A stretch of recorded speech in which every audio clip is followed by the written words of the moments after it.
Imagine this scenario. Someone is orchestrating significant political unrest, maybe even promoting violence, thousands and thousands of miles away, Right. all from, the quiet comfort of their home. And then, quite unexpectedly, they face justice. But not where you'd expect. Exactly. Not in the country directly affected, but in this, well, peaceful, faraway corner of the world. Like a movie plot. It really does. Yeah. Like something out of a spy thriller, right? Yeah. But that's precisely the fascinating, complex reality we're diving into today. Okay. Our central figure is a name that's been making headlines recently, Simon Ekpa. He's a Finnish-Nigerian political activist, and he's become a prominent leader of a faction within the indigenous people of Biafra, or IPOB. Right, IPOB. So our mission for this deep dive is to really unpack the recent and, frankly, groundbreaking court case that just wrapped up in Finland. We want to understand the specific charges against him, get into the details of his alleged activities, and, maybe most importantly, explore why this particular verdict is sending ripples far beyond Finland's borders.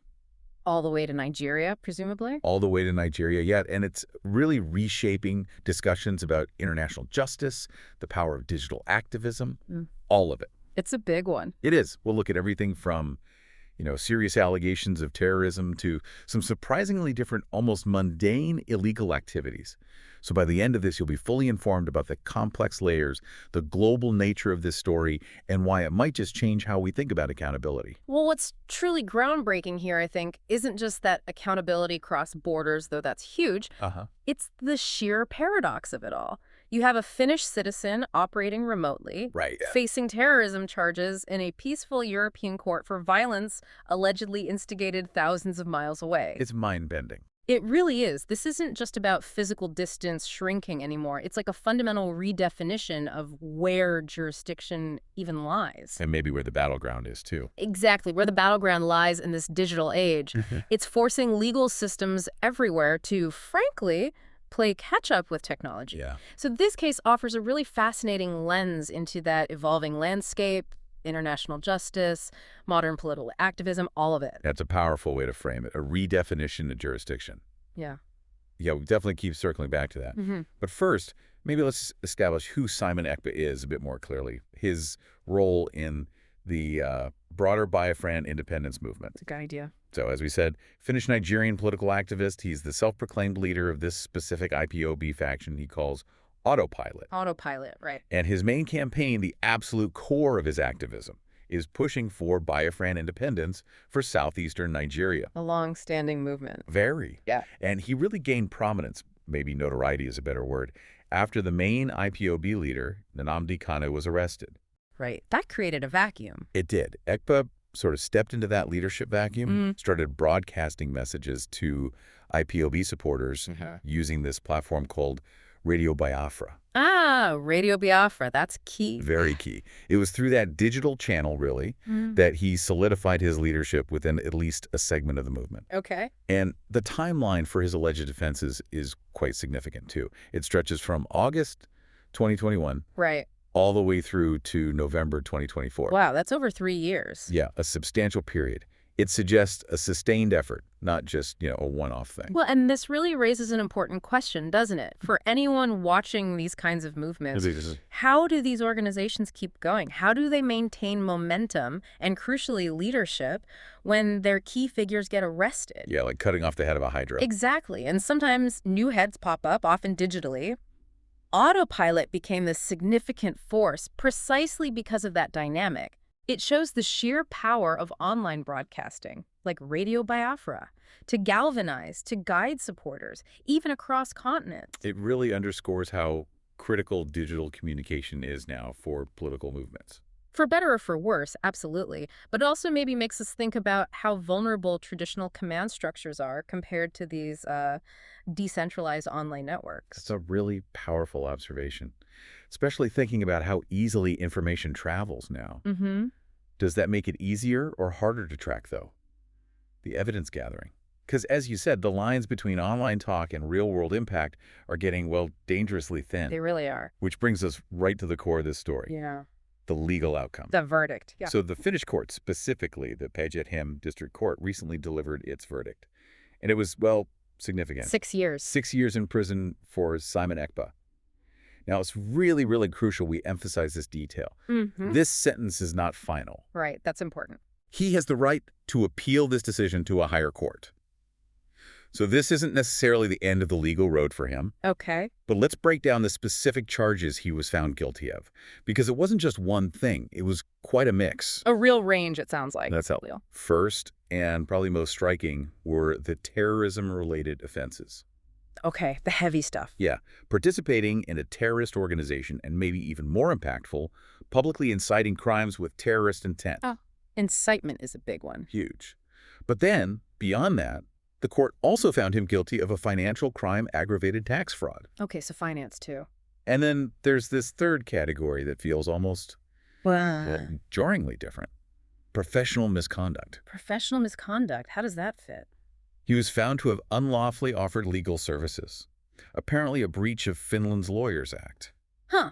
That is quite a spread. Terrorism, tax fraud, practicing law without a license. Right. It's almost like they were prosecuting two different people. What do you make of that range? Well, you're right. The breadth is striking, from terrorism down to tax issues. But, it does make you wonder. Wonder what?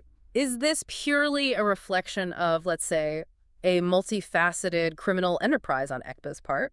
Or could it also be, perhaps, a strategic move by the prosecutors? How so? Strategic. Well, sometimes prosecutors build a broad case. They include various charges, maybe anticipating that the most severe ones, like terrorism, might be harder to prove beyond all doubt. Ah, okay. So hedging their bets, maybe. Potentially. It makes it harder for a defendant to walk away completely free. If you connect it to the bigger picture, it suggests authorities are adapting. Adapting how? They're using every legal tool they have to address individuals who operate across different domains, ideological leadership, practical business, even if some of that business is illegal. That's an insightful point about prosecutorial strategy. Definitely adds another layer. And just for the record, Ekpa himself, he denied all the charges during the trial. Right. Well, except for one thing. He did admit to a minor tax offense. Okay, so not a complete denial across the board? No, contested the big stuff, but conceded on that smaller point. Got it. Okay, so we've got the verdict, the charges. Now, let's really dive into the alleged actions themselves. What was he actually accused of doing that led to all this? Right, the specifics. The court concluded he played a, quote, central role in promoting separatist violence in Nigeria's Biafra region. A central role. That's strong language. It is. And this wasn't just passive support, apparently. The accusations were quite direct. Between that period, August 2021 and November 2024, the court found his key actions included things like helping to establish armed groups. Oh, okay. Actively supplying them with weapons, explosives, ammunition. So material support for violence. Exactly. Yeah. And crucially, it also involved his, very active use of social media, mainly those Radio Biafra broadcasts we mentioned, to incite crimes within Nigeria. So the digital leading directly to the physical, allegedly. That's what the court found. It really brings home the tangible, potentially devastating impact of digital communication. It really does. And then here's that detail again that just feels like a glitch in the system. The legal services thing. Yeah, almost like finding a spreadsheet for dog walking services tucked inside a master plan for global chaos. He was found to be unlawfully offering immigration and family law advice. Through a firm, but without a proper license. Right. It's just such a curious, almost mundane contrast to inciting violence, isn't it? It is strange, yeah. It makes you wonder about the whole picture. Definitely makes you scratch your head about the full spectrum of his alleged activities. But going back to the more serious allegations, what really stands out to me is that alleged direct link. Between the online and the physical. Exactly. Between the online incitement and the tangible supply of resources, weapons, explosives for violence on the ground. Yeah. This isn't just about inflammatory words anymore. It's about those words being tied, allegedly, to providing the actual means for conflict. That's a crucial distinction. Yeah. It forces us to confront this idea that online actions aren't just virtual fluff. They can have profound, devastating physical consequences. It's like the digital space is becoming a conduit. Maybe even a new kind of supply chain for conflict, blurring the lines between, say, information warfare and actual kinetic warfare. A digital supply chain for conflict. Yeah. That's a chilling thought. It is. And this new reality really demands we reevaluate how we regulate, how we police international communications. Absolutely. Which leads to the next question. how did he end up facing justice in Finland for actions mostly impacting Nigeria? Right, the logistics of it. He was arrested in Finland back in November 2024. Okay. And this wasn't just a sudden thing. It came after a lengthy and pretty comprehensive investigation, spanning years, actually. So a lot of groundwork was laid. Seems so. And what's really notable here, and a critical part of this whole story, is the international aspect of that investigation. The cooperation. Exactly. The Finnish authorities didn't just act alone in a vacuum. They did their investigation in close cooperation with Nigerian authorities. Ah, that's key, that cross-border collaboration. Absolutely critical for modern international law enforcement, isn't it? Yeah. Especially when you're dealing with crimes that cross borders, exploit that distance. Definitely. You need that partnership. And interestingly, charges were apparently considered against 4 other men initially in this case. Oh. Yeah, but those charges were ultimately dropped. Lack of sufficient evidence, they said. Okay, so the focus really narrowed onto Ekpa. It seems so. His alleged involvement became the central point. Well, this cooperation, this partnership between Finland and Nigeria, in my view, that's not just crucial, it's actually quietly revolutionary. Revolutionary. How so? Because it signals this growing global recognition that actions inciting violence, no matter where you are physically when you do them, can be and increasingly will be prosecuted across borders. Especially with terrorism involved. Especially when elements like terrorism are involved. Yeah. Because the international community has this shared interest in stopping it. Right. It's like it's laying the groundwork bit by bit for a kind of global digital policing. It shows that geographical distance, it's becoming less and less of a shield. Less of a barrier to legal consequences for things you do online. Precisely. And what that means for individuals' online actions moving forward, wherever they are, that's a pretty significant question to think about. A global digital police force. Yeah.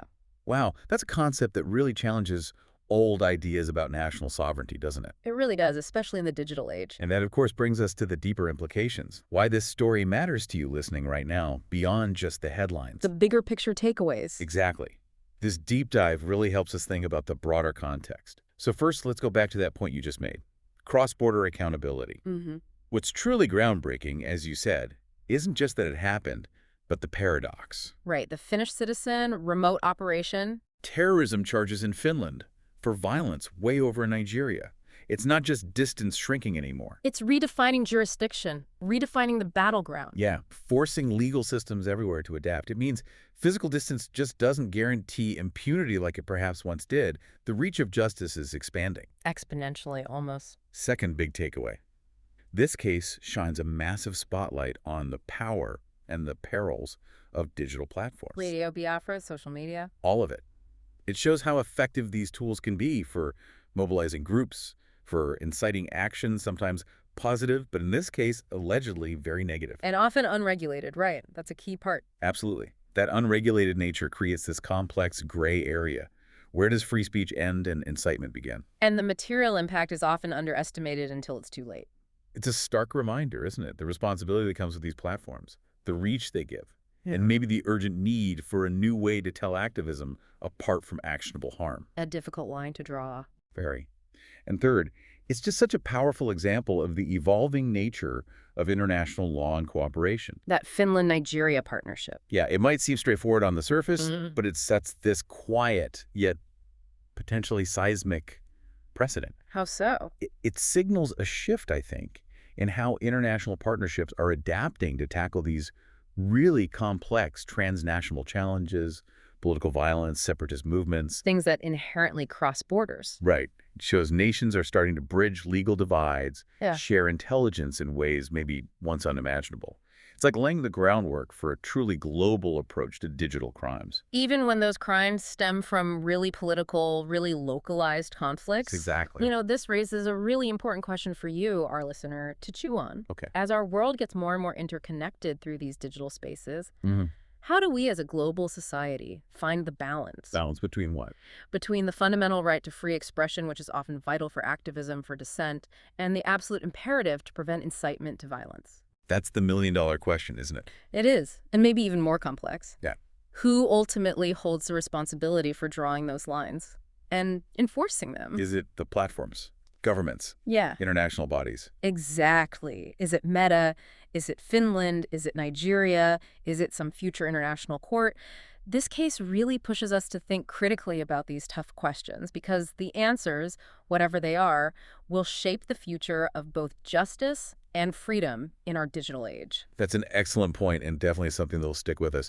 So just to briefly recap the core of what we've unpacked today. Let's do it. Simon Ekpa, Finnish-Nigerian activist, leader of an IPOB faction, has been sentenced to 6 years in prison by a Finnish court. Though that sentence can still be appealed. Right, not final yet. But the verdict holds him accountable for a real range of serious charges. Terrorism-related offenses for promoting separatist violence in Nigeria, aggravated tax fraud, and even unlawfully offering legal services. A complex web. A complex web, yeah. His alleged activities, spanning from online incitement to potentially supplying weapons, it just illustrates this intricate case of cross-border impact and, well, the long reach of legal systems today. This case really reminds us that those lines between political activism, international law, digital influence, they're constantly shifting, constantly blurring. Creating both opportunities and huge challenges. Definitely. So as you reflect on all this, maybe consider, what could this verdict mean for the future? For separatist movements globally, for the ever-expanding reach of legal systems across borders. And for how we collectively define accountability in this truly interconnected world we live in now. Exactly. It's a story that really challenges us to think differently about how justice is pursued, how it's delivered in the 21st century. And how our online actions can, and increasingly will, have very real, very tangible consequences. No matter where in the world we happen to be sitting.